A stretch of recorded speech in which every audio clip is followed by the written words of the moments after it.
Hey, welcome to part 2 of Global Roundup lightning presentations about the state of journalism around the world.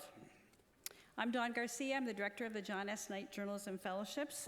For those of you who are here this morning, a little bit of repeat, but it's worth it, we're bringing these fellows here from around the world, around the journalism fellowships that are at the JSK Fellowships at Stanford, the Nieman Fellowships at Harvard, the Knight-Wallace Fellowships at the University of Michigan, and the UT Austin Fellowship here, right in this very space where we are. Before I begin, I do want to say a number of you may already be seeing on Twitter and on AP, I think we need to acknowledge some international news going on right now, and that is that Israeli aviation authorities are closing the country's airspace to all flights as they brace for an Iranian drone attack. Unfortunately, Iranian state television had announced that Tehran had launched an attack toward Israel, and we don't have much more information. There's a bit on AP, but I just thought we should acknowledge that is going on.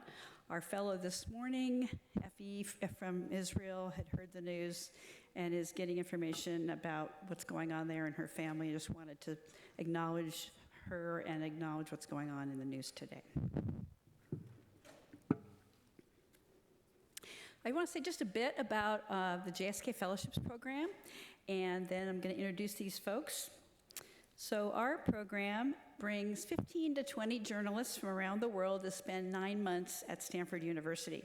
Our fellowship aims to empower a range of journalists, diverse journalists around the world. We coach them to be resilient leaders and to work on solutions to journalism's most urgent problems, and including defending press freedom around the world.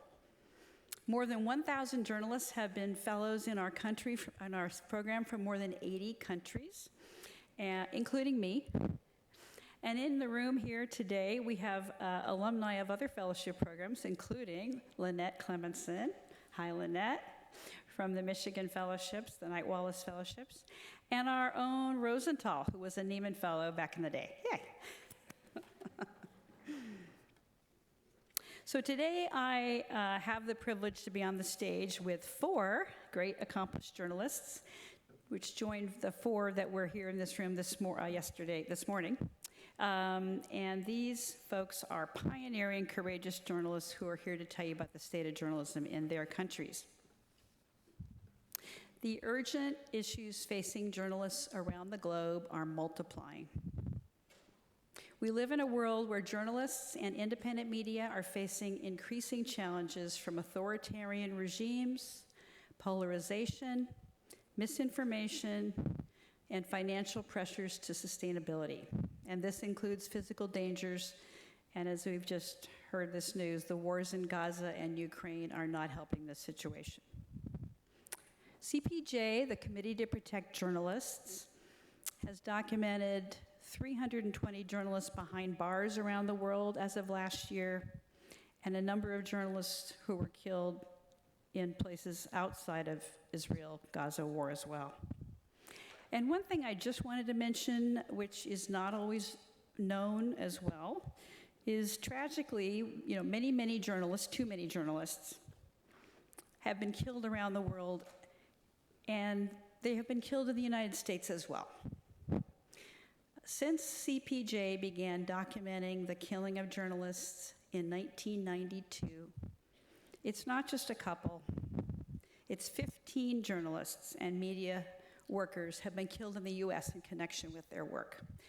Just to cite a couple, Chauncey Bailey, the editor-in-chief of the Oakland Post in Oakland, California, an African-American newspaper, he was gunned down walking to work in August 2007 after investigating corruption and criminal activities by an associate of a bakery, or black Muslim bakery, that he was investigating. Dylan Colby-Lyons, a television news reporter for Spectrum News in Orlando, Florida, was fatally shot in February 2023 while reporting on the scene of a homicide, and the shooter who had murdered that person, that prior shooting, came back and shot him and his photographer. Jeffrey German, an investigative reporter who wrote for the Las Vegas Review-Journal, was stabbed to death in September 2022 outside his home by an elected county government officials on trial for his murder. And sadly, we also lost someone that I knew very well. My friend and 2004 alumni of our JSK Fellowships program, Rob Hyacinth. Rob was a columnist and an editor, and he also taught at the University of Maryland's Philip Merrill College of Journalism. He was shot and killed in June 2018 when he was at work, along with 4 of his colleagues, in the newsroom at the Capital Gazette newspaper in Annapolis, Maryland. He was killed on his wife's birthday. People have called the killing at the Capital Gazette newsroom a targeted attack. The shooter had previously filed an unsuccessful defamation lawsuit against the paper. The killer had brought in a gun and grenades and blocked the back door so no one can get out. And Rob was one of 5 people killed there, 4 of whom were journalists. And they say that time heals all wounds, but my heart aches today just as it did that day when I found out. I was attending a journalism conference for Open News in Minneapolis, and in a way, I was lucky because I was surrounded by journalists that day, alumni of our program, and people who understood the shock and horror that we were going through. Rob's death was a personal tragedy for all of us and a loss for journalism. Journalists like Rob do essential work in our communities. They tell the stories of our cities and our towns, the big places and the small places. They hold the powerful accountable. They shine a light on injustice. They stand up for the little guy and women. They teach us about each other. They weave a shared narrative of the people and the places in our lives and help us understand the world so we can make informed decisions. I want us to use grief for good. Words matter. Facts matter. Journalism matters. I don't want us to forget those who paid the ultimate sacrifice for journalism, and let's do all we can to support brave journalists around the world by shining a light on injustice and defending press freedom around the world. Thank you.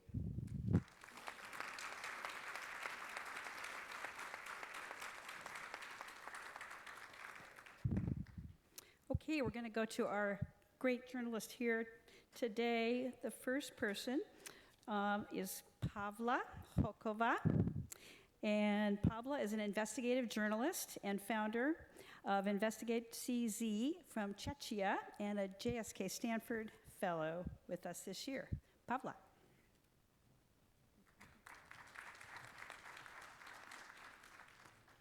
Okay, thank you, Dawn. I don't have any slides, so I'm just going to tell you about what's on my mind when I am supposed to speak about the state of media. Disclaimer, I was born in Czechoslovakia. It's a country that does not exist anymore. There's Czech Republic and Slovakia. I live in Czech Republic, but I report on Slovakia. What's one of the things that's keeping me safe? And for me, Slovakia is not country anymore. It became a case study of failed state, of loss of hope. And I became crushed by the development in Slovakia, but I switched, and now I am this kind of a passionate observer as a person who is a surgeon and discovers new form of cancer, feeling very sorry for the patient, but can't stop watching and researching.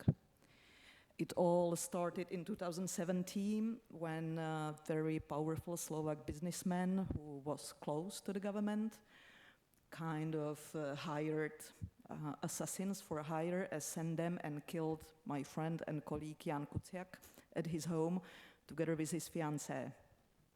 And it was really the breaking point when people understood that this was enough. You know, we've been hearing about corruption in our state, but now they are killing journalists and we need to do something about it. So they went to the streets, and in 2019 they toppled the government, and the government just, it looked like it's over. It was the government that, during the investigation of the murder case of Jan Kuciak and his fiancée, the police discovered and detained more than 20 judges, more than 5 prosecutors. They pretty much detained and put under arrest the whole police leadership, including 3 consecutive police presidents. One of them committed suicide, and the scale of corruption and the scale of the proofs that we had for the first time as a journalist, it was unprecedented. The stupid thing that happened with the new government was that the politicians claimed those detentions as their credit, what means they connected justice to their political will, what upset so many people and so many voters that in elections in 2013, the old party that enabled the corruption won. And they made it very clear at the first press conference that now it's going to be the government of revenge, and now they are going to go after journalists. It was one of their first statements at the first press conference. They mentioned names of the journalists they are going... Yeah. Yeah, they mentioned names of the journalists they are going to go after, and it had really a chilling effect. Many of the journalists were already very tired after those 5 years struggle to investigate what happened to our colleague. But we need to go to another round because they won elections, and now a couple of weeks ago they also won the president. It's from the same party. So, it's not over, and we just need to go, not to lose hope, and go into another round. And I'm really happy I'm taking this year off and can go back to Slovakia to do more work. Thank you.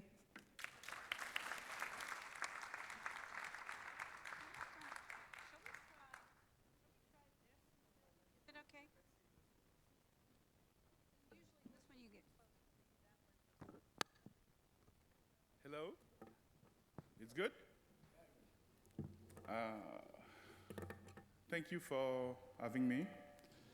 Congratulations to your organization, and I'm very happy to spend those days with you. I've learned a lot.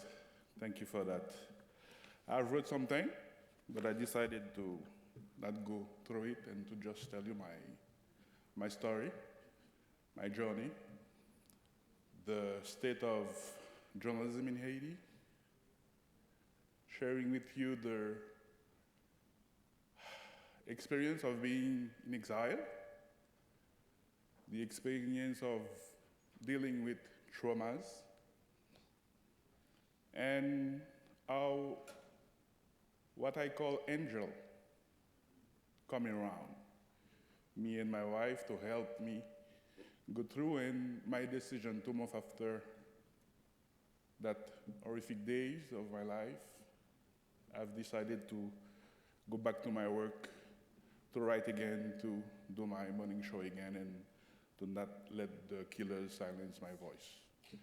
I was born in a slum called Cité Soleil in Haiti. My mom was a poor lady, proud. My dad was a military. I'm from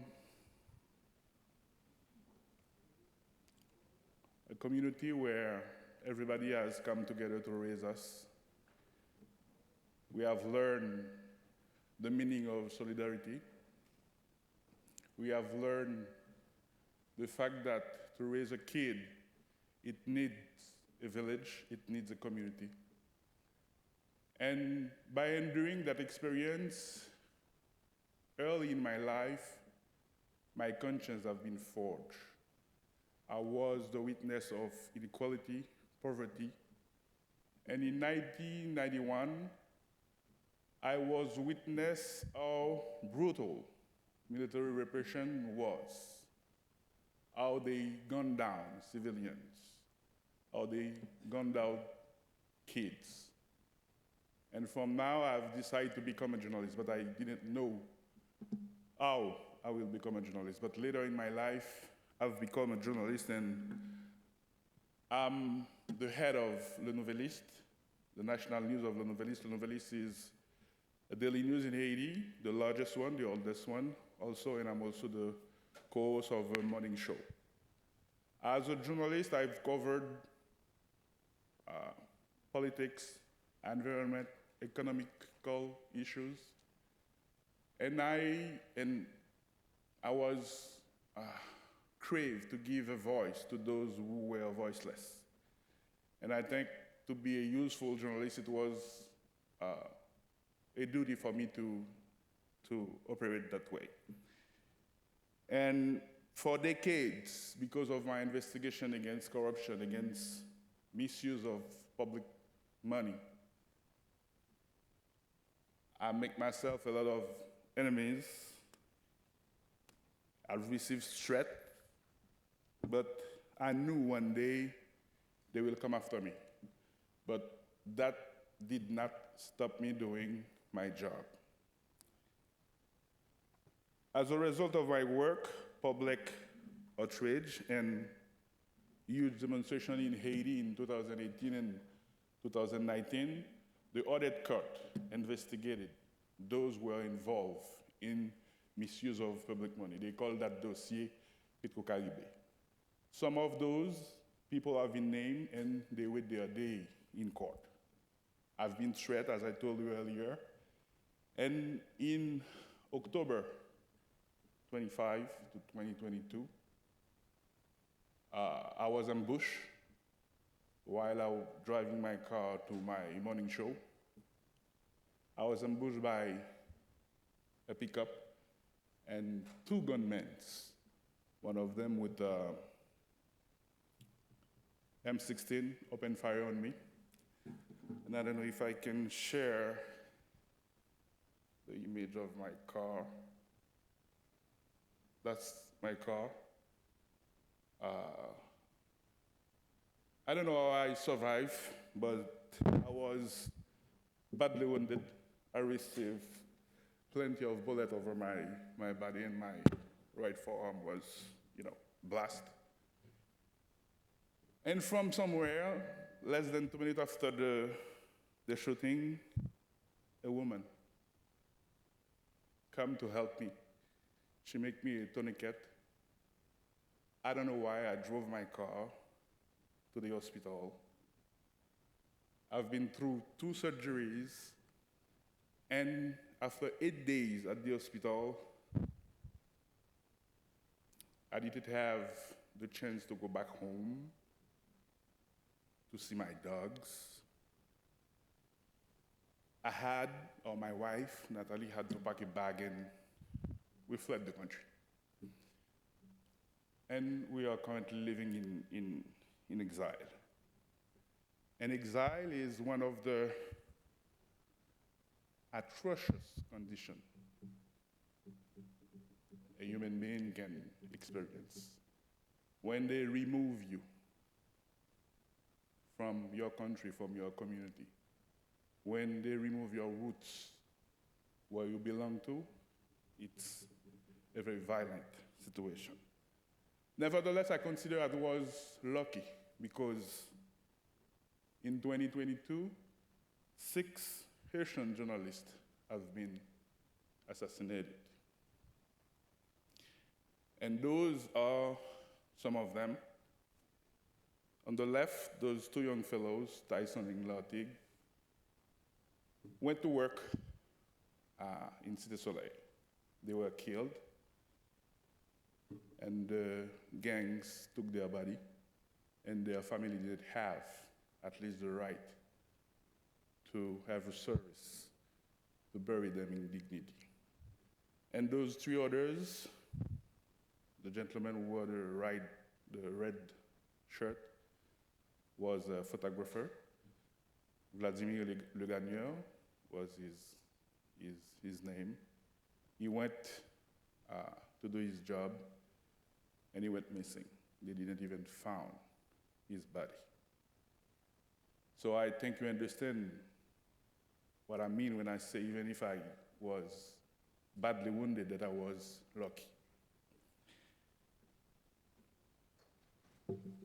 2 months after the assassination, as I said it earlier, I decided to not let them silence my voice. And I've been reached out to a voice, to an angel, as I call her. That voice was the voice of your friend, Dan. It was the voice of Lynette. I was in a hole, depression, flashback, pain. I was in pain. I was in rage. I asked myself if it was worthy to do this sacrifice and to put my family into this. And I was mad at myself, but weeks after, I've received help from my therapist. And Lynette, because of one of our fellow, Elodie Vial, reached out, and the Knight-Wallace Fellowship was, for me, like a light in a tunnel that gives me, at this time, a goal, a purpose to bounce back. And at University of Michigan, I experienced something very special. It was challenging intellectually, but the most important part for me was the healing process and how collectively we, as a journalist who have been through traumatic situations, can heal together. I know we are reluctant as a journalist to discuss about our own issues, especially our own mental health issues. I've learned how to deal with them, and so far I'm going better, and I want to comment that and to say thank you to those who come to help me. Sadly, since the assassination of the Haitian journalist, my country is engulfed in violence. I'm sure you're watching CNN, you read the news, and you know for sure that in 2023, 5,000 Haitians have been killed, most of them by gangs. And so far this year, 1,500 of my fellow Haitians have been killed by the gangs who are controlled over 80% of the capital. They block ports, the international airports. Now there's a shortage of everything looming over the head of the population in Port-au-Prince. And those gangs, especially one of them, a gang lord named Jimmy Chegizier, alias Barbecue, is threatening journalists.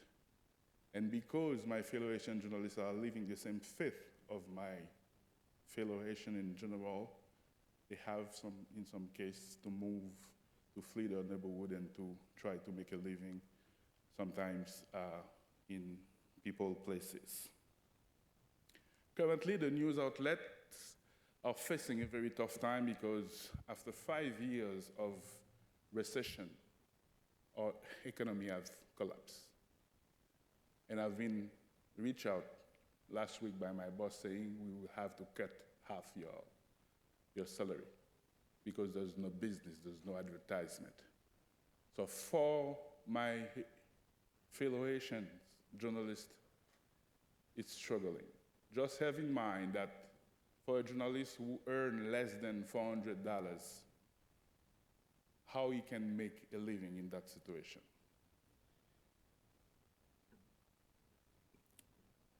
Currently, beside the violence,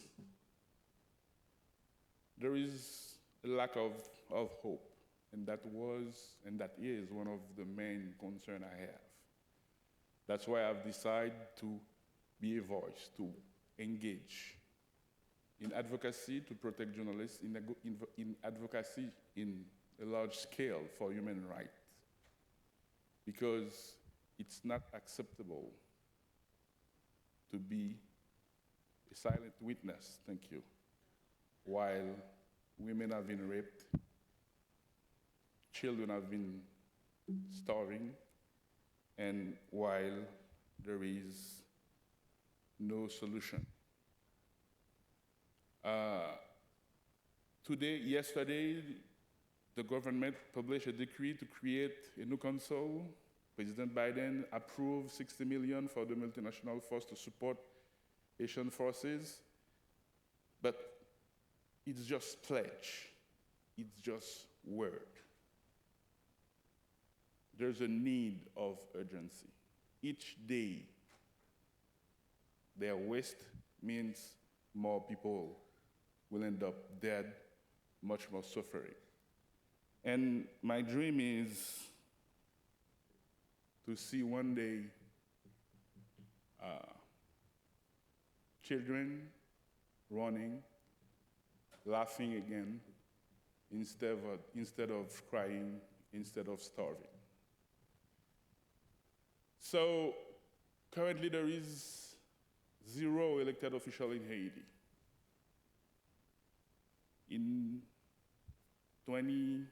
2 years, we'll have a decade since we held our last election.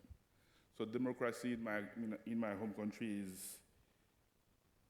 is dead currently. I think journalists have a crucial role to play to make sure that Haitian people regain his right to elect his official, to have a voice, to describe his future.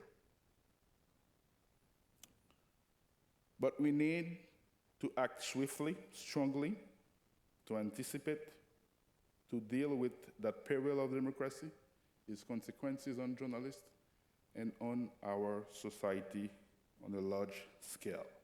My pledge is to keep doing my job.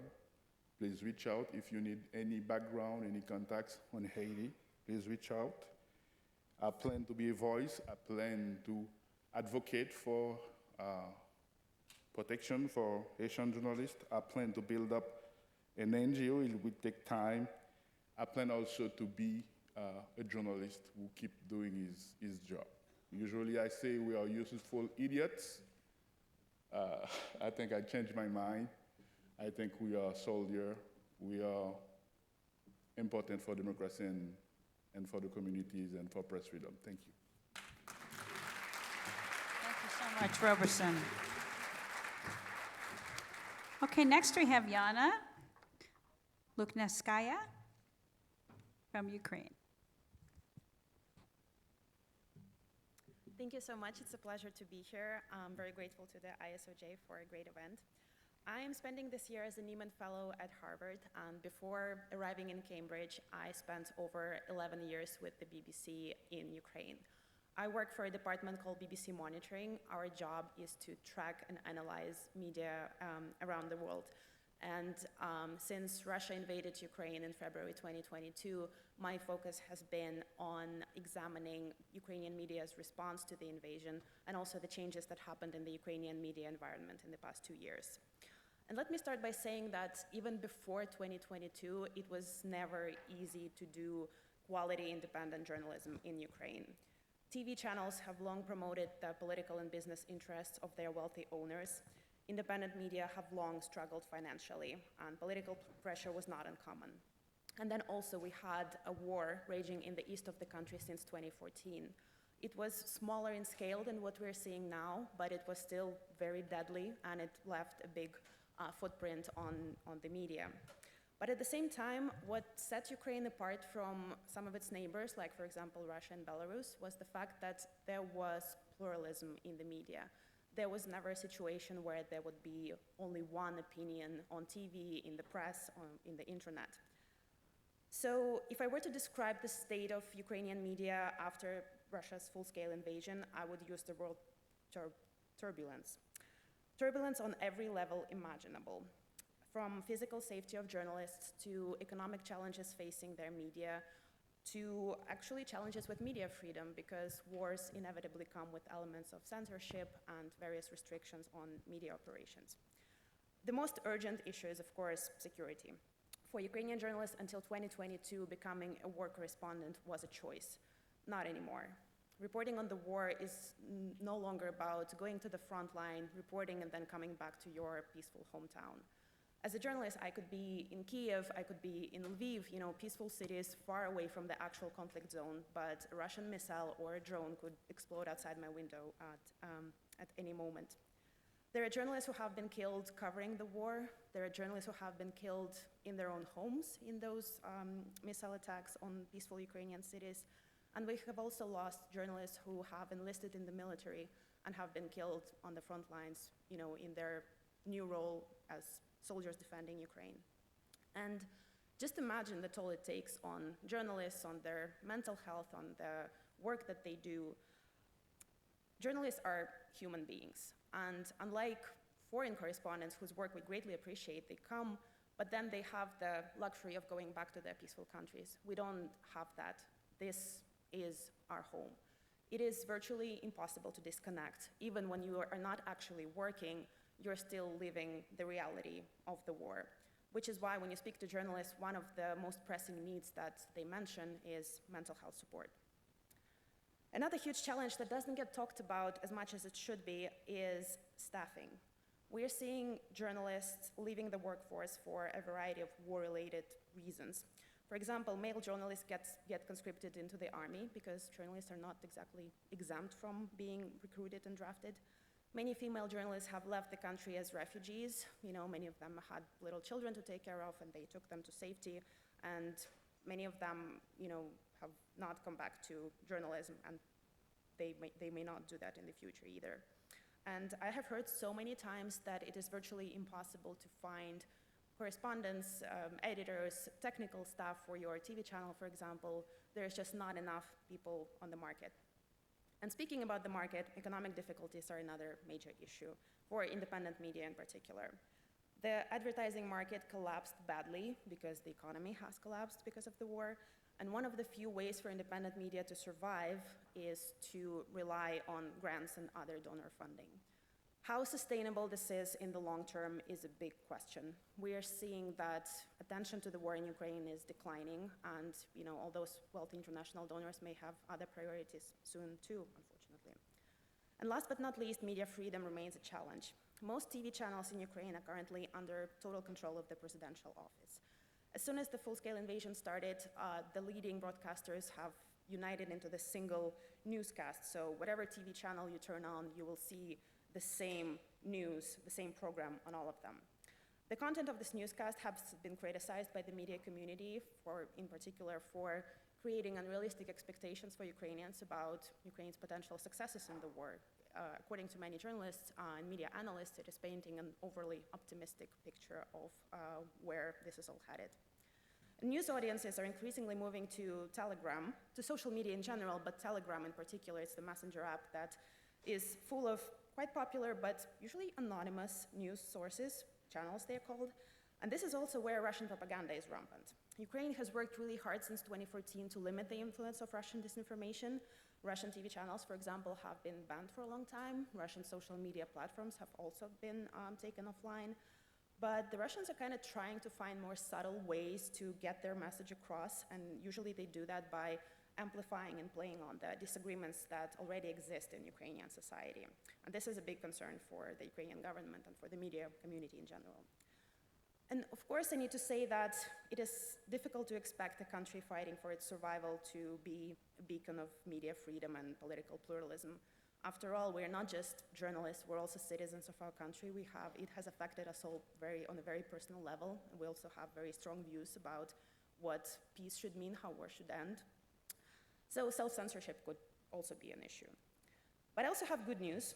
Ukrainian journalists are fighting really hard to maintain their right to report on difficult, sensitive stories and to criticize the government and the president, even during the war, even despite the fears that this may benefit Russia in the long term. One of the best examples of that are the investigations done by Ukrainian anti-corruption reporters. For example, we had a very prominent investigation about corruption in the military, so you can only imagine how sensitive these stories are in a country at war. But yes, there are journalists in Ukraine doing just that and having an impact. For example, the defense minister was fired shortly after that scandal was uncovered. So with all the extraordinary challenges, there are also signs of hope. But this kind of international journalism needs support, and Ukrainian journalists need support, a lot of it. Thank you.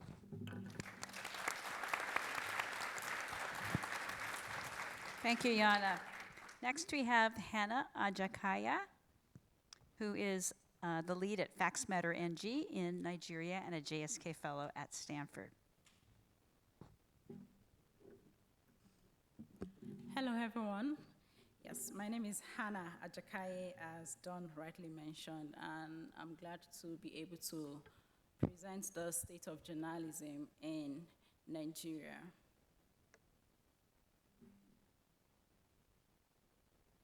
So I'll start with an overview of the media landscape, and it's a vibrant media landscape with lots of radio stations and private TV channels that are in operation, and some of them are owned by governments and some by private entities.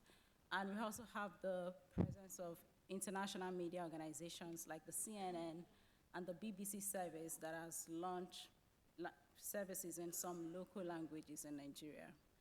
Like the rest of the world, the print media is in decline. Circulation is reducing. People are no longer buying newspapers, and a lot of them are having to shut down and also lay off workers. We are seeing a rapid increase in the number of online news publications, and some of those publications are created or are pioneered by young journalists who are tired of the status quo, or older journalists who had to leave legacy media platforms out of some challenges. And it's quite important to state that social media is playing a big role in the way people are accessing news and the way people are consuming content in Nigeria. Of course, that has led to a huge case of disinformation, especially on platforms like Facebook and WhatsApp. I think there's no gainsaying the fact that journalists have paid the price for democracy in Nigeria. As we all know, Nigeria has the biggest democracy in Africa, and right from the time of military rule, you've had journalists who were killed. Some had to go on exile in order to be able to do the work. And presently, journalists still continue to pay the price for a functioning democracy. And a case in point would be like the case of a young journalist an intern, a 20-year-old journalist who was killed while covering riots that involve a protest against police brutality. Looking at the state of press freedom in Nigeria, you can see the index, like the ranking, and it's believed that Nigeria is one of the worst places to be a journalist, judging from experiences from colleagues and some of the cases that we have seen. And there are cases where journalists are detained. I have like an older colleague who was recently released. He spent like over 2 weeks in detention because he wrote a story exposing corruption, and that story involved one of the army chiefs, and he was picked up in front of his family, and he was in detention for like over 2 weeks. We've also had cases, in fact, a recent case, which happened a few days ago, where a journalist was abducted in the oil-rich region in Niger Delta, and he was kidnapped, and the kidnappers are demanding a ransom of $30,000 for him to be released. So these are some of the challenges that journalists are facing. We are also seeing we've seen cases of disappearance. I have a friend whom we started together as campus journalists. His name is Dadinyata. He's a critic of governments. He's quite vocal on social media platforms. But one day, he returned home from work, and armed men were waiting for him, and they took him away, and it's been over 4 years, and we've not heard anything about him. We are still trying to search for him. So that is another horrific case of some of the times when journalists have had to disappear or pay the ultimate price for the work that they do to strengthen democracy in Nigeria. And we've had cases of disinformation campaigns that are targeted to journalists and active voices on social media. Governments are paying people, troll armies, to trend false hashtags in order to discredit journalists and kind of distort public opinion about journalists in the country. And increasingly, we are seeing a case of surveillance where the data of journalists are being breached. They are hacking into the phones of journalists, especially state operations, and journalists are being tracked. Their conversations are monitored, and this is one of the ways that the state authorities have been using in arresting and detaining journalists in Nigeria. And we've seen cases, especially during the last dispensation. So the civic space is closing, and we are seeing increased attacks on journalists using surveillance technologies. And the recent thing, which is something that is very common, is, I'm not sure if I'm pointing it right, I will just leave this, is the issue of the Cybercrime Act. Journalists is exploiting, not journalists, the governments and state actors are exploiting the Cybercrime Act to clamp down on journalists and people who voice opinion on social media. I don't know, there's a news which recently it made it to international media platform about a vocal social media user who reviewed a product, and she has been arrested. She's undergoing court trial for reviewing a tomato paste on Facebook. So there's a norm, especially in the northern part of Nigeria, where journalists who post opinion on Facebook or other social media platforms would be picked up and arrested and detained. And there was also the case of some young TikTokers who were flogged because they posted content shaming the state government. And last year, we had a case of a student who posted something about the First Lady, and he was detained on the claim that he was body shaming the First Lady, that is the wife of the president. So those are some of the current reality that journalists are having to battle with in Nigeria.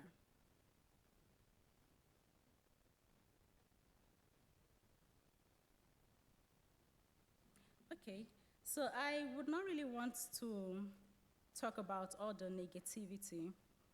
I think we should also talk about the positivity, especially how journalists are pushing back. Like I mentioned in the previous slides, we've had cases of, journalists being demoralized, and it's a sad reality that many of the journalists in my country are turning to other professions. Some of them are becoming PR personnel for government, and we also have to look at the fact that some of them, because of the poor pay in the industry, are cutting standards. We are seeing an increase in that. They are cutting corners and just trying to see how to survive. But again, like I mentioned, some Nigerian journalists are pushing back. Of course, I always say that to be a Nigerian is to be resilient, because you always have to fight and survive through different challenges. And I want to use this time to kind of highlight young, brave journalists who are pushing back and are still trying to do hardcore investigative reporting that are changing the state of things in the country and trying to hold government accountable. As you can see, my colleague Fisayo Shoyombo, who is presently a fellow at the Knight Fellowship Program in Michigan, and many times because of the restrictions of practicing journalism in Nigeria, the fact that you don't have access to government data. Visaya has had to go undercover on several occasions, even at personal risks, to expose corruption in government circles. And also there is Philip, who is an activist and a journalist who has been doing a lot of work covering activities of Russia and the disinformation of Russia in Africa. And I would also like to highlight the media journalism organization that are doing a lot of work to invest in the next generation, and this older colleague, Dr. Yomi, whom some people may know, he has been very passionate, and this particular organization has been doing a lot of work to push innovation in journalism, not only in Nigeria, but the West African region. Some other challenges that I'll quickly run through, some other changes, rather. So we've seen a rise in media startups that are using analysis, and covering Nigeria's tech platform. Some of them actually, they get seed fundings. And I'd like to say that some of those new startups, which are pioneered and pushed by young people, are bucking the trends of the danger of a single story promoted by Western media. So they are showing stories of positivity on the African continent. And this form of solution journalism is resonating among younger audiences. And I also want to mention the work of fact checkers. I lead a fact-checking organization that is building collaboration with social media influencers and journalists to see how we can reach underserved audiences so that they are able to demand accountability from government. So we are pioneering new ways of getting people to be involved in the civic duty. Okay, I'd like to say thank you for listening, and also end on the note that the young generation of journalists are committed to ensuring that democracy works in Nigeria. And we've had to deal with, there's a challenge of a sustainable business model. But then we've been working with the support of international partners, and we want to see a country that thrives so that our children would have a better future. Thank you so much for listening.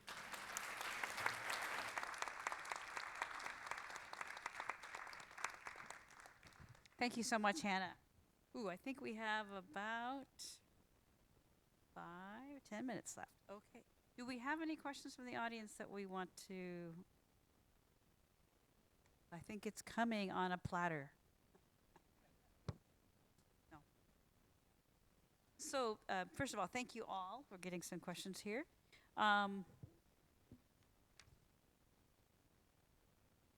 Okay, we've got one here. I will ask. Coming in via Slack. I would love to know what would be a, quote, helping journalists in danger 101. I know I should know more about this already, but given the expertise on this group, is there a best way for outsiders to keep track, and what can they do to support journalists in danger? Whether that's through donations, participating in campaigns, resharing, social media, or what other opportunities would you say there are for helping journalists in danger? I mean, keep an eye on us.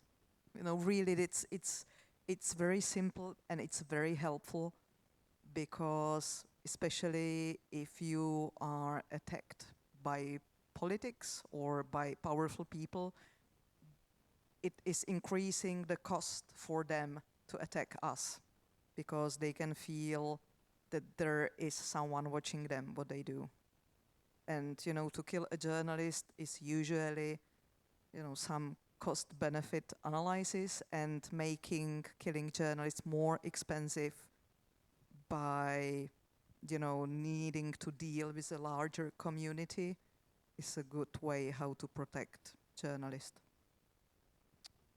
I would say keeping the attention on some of those conflicts, some of those troubled regions. As a Ukrainian journalist working for international audiences, for me the biggest challenge right now is to actually keep people interested. And we've ended up in this sort of twisted situation where global conflicts need to compete with each other for attention. We don't want that. So I guess start with that. And donating definitely helps for independent media in particular. But for Ukraine, I guess the more important part is to support Ukraine's war effort in general, because we will not have a healthy media environment until the war is over, unfortunately. Roberson or Hannah, do you have a thought? Yes, I agree. Keep an eye on us. We need to know that journalists around the world, democracy is under attack. We need to have our own playbook to push back. We need to reach out. We need to be proactive, to anticipate, and to know that those campaigns to discredit those organizations, to discredit our way to do our job according to the ontology, to what our profession asks us to do, it's planned. So we cannot turn a blind eye and pretend that we are not aware that our profession and democracy is under attack. We are under attack. We have to have our planned playbook to counterattack and keep doing our job. Okay, so I'd like to say, like, funding is important for doing investigative journalism, because we've had a case in my country where a Pulitzer-winning journalist came to establish a media organization, and that organization did not see the light of the day because they ran out of funding. So that is very important, especially in a place where people are not used to paying for news and governments is seeking to close down media platforms. As fellows at journalism programs around the universities that we've talked about, what is one thing you're going to take back with you to your country that surprises you, or that you will want to keep with you always?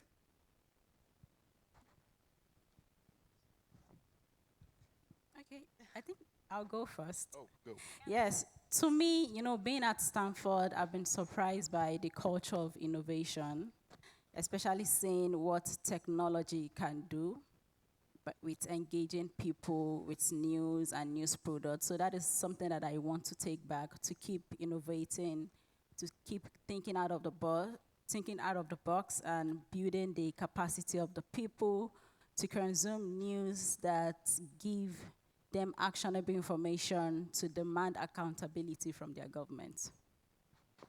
I think for me, one of the most valuable parts was connecting with other fellows in the program and discovering that even though we come from many different countries, our challenges are actually similar. They may not be on the same scale. Obviously, some of us have like more pressing challenges than the others, but there's so much we can learn from American journalists or Chinese journalists or journalists in India, I don't know, journalists in Africa, because we all have like common challenges and common troubles. Learning from each other's experience can be hugely valuable. More contacts, more fellows, and a new way to engage with journalists, with communities, and get involved in those needed fight for press freedom, for democracy. Well, apart from the people I've met, and I'm going to definitely bring back home with me, it's a mindset, you know, and the joy to fail, to try and fail, and to try again.